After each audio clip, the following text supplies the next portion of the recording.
확실한 거는 고맙다라는 표현을 내가 얘한테 들어본 적이 있나 라는 기준으로 생각하시면 돼요. 안녕하세요, 맨디쌤의 심리학 이야기의 맨디쌤입니다. 많은 분들이 제 영상에 댓글로 이런 질문을 남기실 때가 있습니다.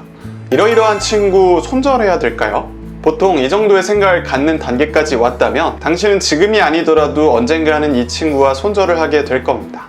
이미 당신은 문제를 인식하고 있고 언제 멀어지냐만이 남아있을 뿐이거든요. 오늘은 아직은 문제를 인식하지 못한 분들을 위해서 친구 손절의 기준에 대한 주제로 영상을 찍게 되었습니다. 손절을 할까 말까 고민하는 분들에게는 확신을 주는 영상이 될 겁니다. 이 뒷부분에 이 손절을 망설이는 분들을 위한 팁도 있으니까 끝까지 봐주세요. 이런 모습들이 반복된다면 손절각. 첫 번째는 감정 쓰레기통. 이 친구들 중에서는 이런 친구가 있습니다. 항상 맨날 삶이 불행하고 힘들어. 그래서 맨날 나한테 부정적인 얘기들을 해요. 내가 이런 것 때문에 힘들었어, 너무 죽을 것 같았어, 너무 슬펐어, 우울했어. 사람이란 이제 감정의 동물이기 때문에 이런 감정을 주고받는 게 당연하지만 맨날 답도 없는 부정적인 말을 친구에게 꺼내는 것은 상대방을 너무 고려하지 않은 행동이라고 할 수 있습니다. 대부분의 사람들은 공감을 해주고 또 조언도 해주지만 이 감정의 쓰레기통으로 친구를 생각하는 분들은 끊임없이 똑같은 말을 반복해요. 근데 이런 말들은 사실은 상담하는 분들이 들어도 쉽지가 않은데 그걸 일반인 친구한테 한다면 엄청나게 큰 스트레스가 되겠죠. 그럴 때는 차라리 돈을 주고 상담사한테 그런 얘기를 하는 게 낫겠죠. 두 번째로는 나에게 아무것도 궁금해하지 않는 친구. 이건 되게 슬픈 이야기라고 할 수 있는데 자기 이야기는 막 해요. 이런저런 얘기, 무슨 일이 있었다, 뭐 좋았다, 나빴다 이런 얘기를 하는데 자기 얘기하고 뚝 끊어, 전화를. 그리고 뭐 만나서는 자기 얘기 다 하고 내가 얘기를 좀 하려고 치면 전혀 관심을 보이지 않아. 리액션도 없고 질문도 없어. 그럼 되게 허무하고 좌절스럽겠죠. 세 번째, 자기만 옳다고 생각하는 친구. 우리들은 어떤 사안에 대해서 각자 뭐 찬반 다양한 의견을 가질 수가 있습니다. 그런데 내가 의견을 낼 때마다 그 친구가 아니야, 야 그게 무슨 소리야 하면서 계속 내 말을 받고 자기만 옳다고 한다거나 단언을 한다거나 이런 말들을 계속하는 친구라면 함께하기가 좀 어렵겠죠. 네 번째, 나에게 심한 열등감을 갖고 있는 친구. 이 항목은 제가 열등감을 가져서 주위 사람 불편하게 하는 사람들의 특징에서 열심히 다뤘는데요. 그 영상은 이 위쪽 상단에 영상으로 확인해 보시면 되고요. 항상 내가 하는 일들에 대해서 열등감을 갖고 딴지를 걸거나 내가 좋은 일이 일어나면은 칭찬하지 않고 어떻게든 까내리고 나쁜 일이 일어나면 짐짓 위로하는 척 하면서 쌤통이라고 생각하는 친구라면 함께하기가 되게 어려울 겁니다. 다섯 번째는 필요할 때만 연락을 하는 친구입니다. 이런 경우는 되게 오랜만에 뭐 결혼식이나 무슨 행사 때문에 부르는 경우도 해당될 수가 있고 또 내가 어떤 유관 분야에서 일을 하고 있을 때 자기가 필요할 때만 갑자기 연락 와서 이러이러한 정보 좀 줘 이렇게 하는 친구가 있는데 되게 약간 꼴불견이죠. 근데 이렇게 오랜만에 연락 오는 친구도 있고 또 다른 한편으로는 가끔 연락을 하긴 하는데 항상 뭐가 필요할 때만 자기가 이득이 있을 때만 연락하는 친구라면 그 사람은 함께하기가 좀 어려울 겁니다. 여섯 번째, 함부로 말하는 친구. 이거 같은 경우는 보통 무시의 형태로 나타나죠. 항상 내 의견 같은 건 묻지도 않고 자기가 결정해 버린다거나 자기 의견이 없어도 그냥 무슨 의견만 내면 그게 무슨 생각이야? 야, 넌 아무것도 모르면서 말하지 마 이렇게 말하는 친구도 있을 수 있어요. 얘가 나 무시하나? 이런 생각이 들게 하는 말들을 계속하는 친구라면 정말 빨리 손절해야 될 친구입니다. ABC 말은 잘 들어주는데 내 말은 안 들어줘. 그런 것들이 약간 차별하면서도 무시하는 그런 친구죠. 이런 친구는 볼 것도 없습니다. 그냥 멀어져야 돼요. 일곱 번째는 돈 빌린 다음에 안 갚는 친구입니다. 이 돈 때문에 정말 많은 관계가 파탄이 나는 경우가 있는데 사실 정말 필요할 때는 돈을 빌릴 수도 있다고 생각해요.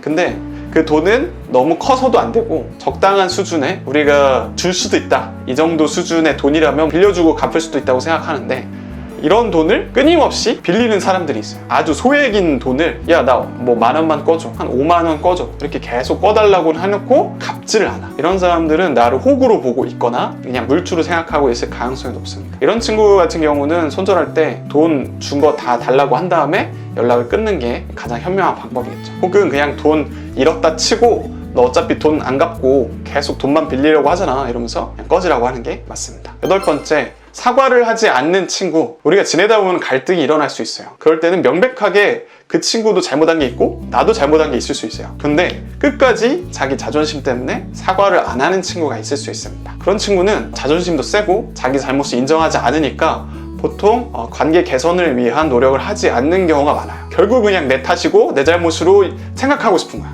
있기 때문에 이런 친구도 함께하기엔 좀 어려울 겁니다. 9번째, 항상 내 약속이 후순위인 친구. 그러니까 내가 뭐 토요일날 약속을 잡았어. 근데 이 친구가 갑자기 무슨 일이 생겨서 약속 한 2시간, 3시간만 미룰 수 없냐? 라거나 그날 갑자기 중요한 일이 생겨서 내 약속을 취소해버린다거나 이런 것들이 한두 번은 있을 수 있어요. 근데 계속 일어나는 거야. 내가 만날 때마다 내 약속이 미뤄지고 뭐 남자친구, 여자친구가 갑자기 보자고 해서 그날 안 될 것 같아 라고 습관적으로 내 약속을 무시하는 친구라면 함께하기 어렵겠죠. 끝으로 나의 호의를 당연하게 생각하는 친구. 그러니까 우리가 친구기 때문에 여러 가지를 도와줄 수가 있어요. 그런데 그런 것들이 친구니까 당연하다고 여기는 사람들이 있을 수 있습니다. 확실한 거는 고맙다라는 표현을 내가 얘한테 들어본 적이 있나 라는 기준으로 생각하시면 돼요.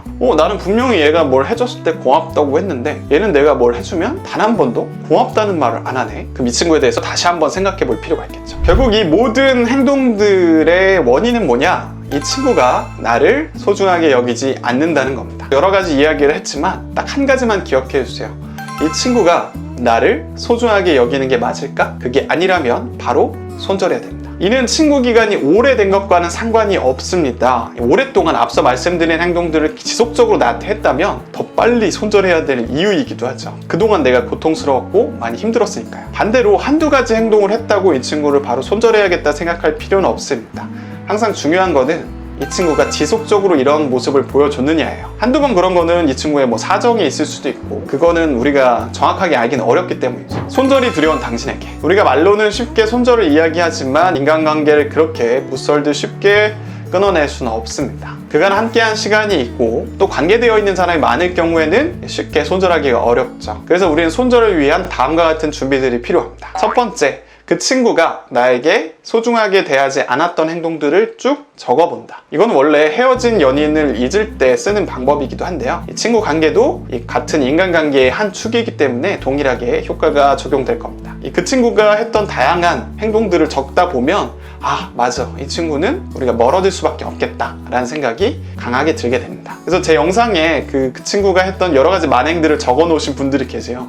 아마도 그렇게 적으신 분들은 머지않아 손절하게 될 가능성이 높습니다. 두 번째로는 우리가 그 친구의 빈자리를 무엇으로 채울지를 생각해 봐야 됩니다. 우리는 기본적으로 무언가를 손실한다는 느낌이 들면 강하게 거부 반응을 느끼게 됩니다. 내가 어떻게 이 친구를 잃지? 그동안 그래도 많이 시간을 함께 했고 도와준 부분도 있는데 이런 생각을 하면서 쉽게 그 친구를 손절해내지 못하죠. 그러나 만약에 이 친구와 손절을 했을 때 그 시간 동안 더 즐거운 친구, 더 편안한 친구, 나를 더 좋게 봐주는 친구와 함께할 시간을 만든다고 생각해보세요. 맨날 무시받고 돈 빌려갔는데 안 갚고 하는 친구가 아니라 내가 필요할 때 도움도 주고 좋은 말도 해주는 친구와 함께 보낸다는 생각을 하면 조금 더 마음을 다잡는 데 도움이 될 겁니다. 세 번째로는 손절을 한다기보다는 매수를 한다는 생각을 하시는 게 좋아요. 원래 손절이라는 개념은 주식 투자에서 많이 나왔는데 이게 이제 다양한 인간관계로 적용된 것 같아요. 그러니까 손절과 매수, 그러니까 매수는 산다, 손절은 팔아버린다겠죠. 내가 이 친구와 멀어진다는 데 집중할 게 아니라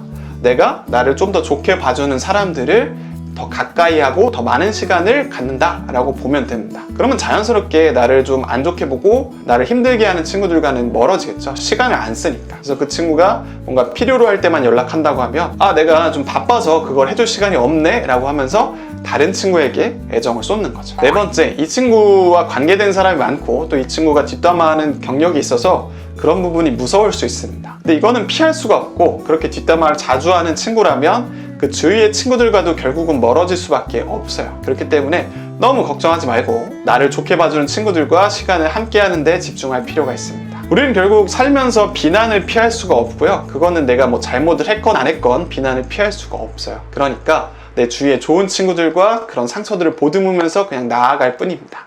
뒷담화 때문에 내가 그렇게 괴로운 시간을, 괴로운 관계를 보낼 필요는 없어요. 네, 오늘 영상은 여기까지입니다. 오늘 영상이 마음에 드셨다면 좋아요와 구독 그리고 알람 설정까지 해주세요. 친구와 손절했던 경험과 그 후기를 한번 써주세요. 아마도 다른 분들이 그 댓글을 보고 아, 나도 손절하고 행복을 찾아야겠다는 생각을 갖게 될 겁니다. 그리고 제가 온라인 자존감 스터디 사이트를 새로 열었습니다. 이제 고정 댓글에 댓글을 확인해 주시고요. 자존감에 어려움을 겪는 분들은 이 스터디를 통해서 나아지기를 바랍니다. 그럼 안녕!